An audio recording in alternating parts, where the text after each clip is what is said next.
Miss হবে না আপনার পছন্দের টিভি শো। দেখুন জি5 অ্যাপে একদম ফ্রি। তোমার বোনকে কিন্তু আজ বেশ হট লাগছে।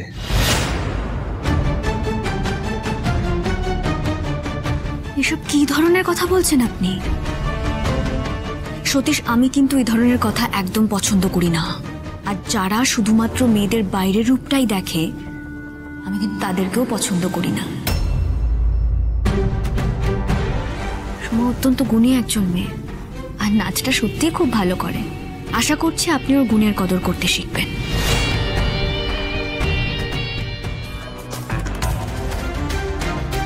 হ্যাঁ রে বর্দা, তুই আর কতক্ষণ এরকম অভিমান করে থাকবি বলতো? এত কিছু করা হলো, এত প্ল্যান করা হলো, তুই এখন অব্দি প্রপোজটাই করে উঠতে পারলি না। আমি জানি না তোর ম্যাডামকে আমি কোনোদিনও বৌদি বলার সুযোগ পাবো কিনা।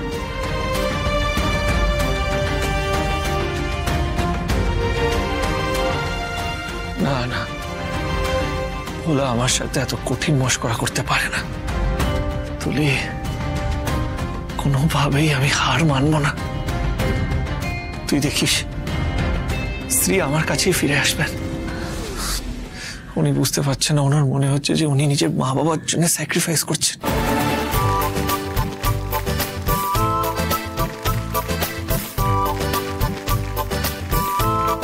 এবার একটা দারুণ সারপ্রাইজ আছে। মেয়ের আশীর্বাদে পারফর্ম করবে মা।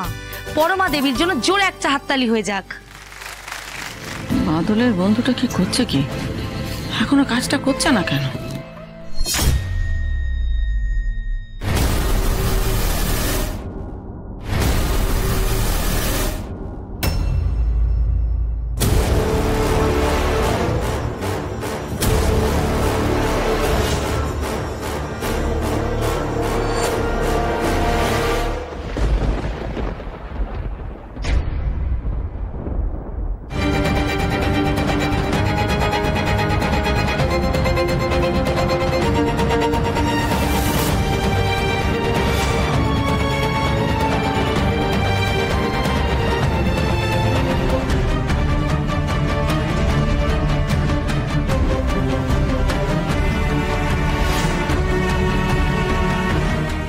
কোথায় গেলাম?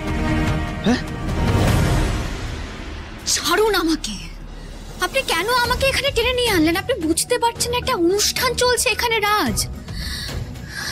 আমি রিকোয়েস্ট করছি হাত জোড় করে, আপনি প্লিজ এখান থেকে চলে যান।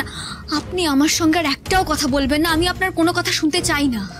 আজ যদি নিজের মনের কথাগুলো আপনাকে না বলি, আমি নিজেকে ক্ষমা করতে পারবো না শ্রী। এই আক্ষেপটা সারা জীবন থেকে যাবে।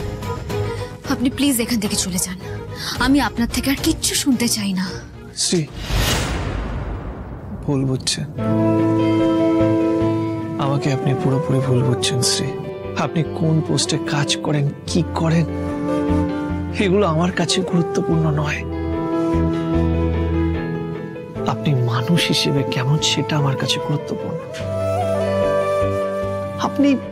আপনি তো শ্রী, সেটাই আমার কাছে যথেষ্ট।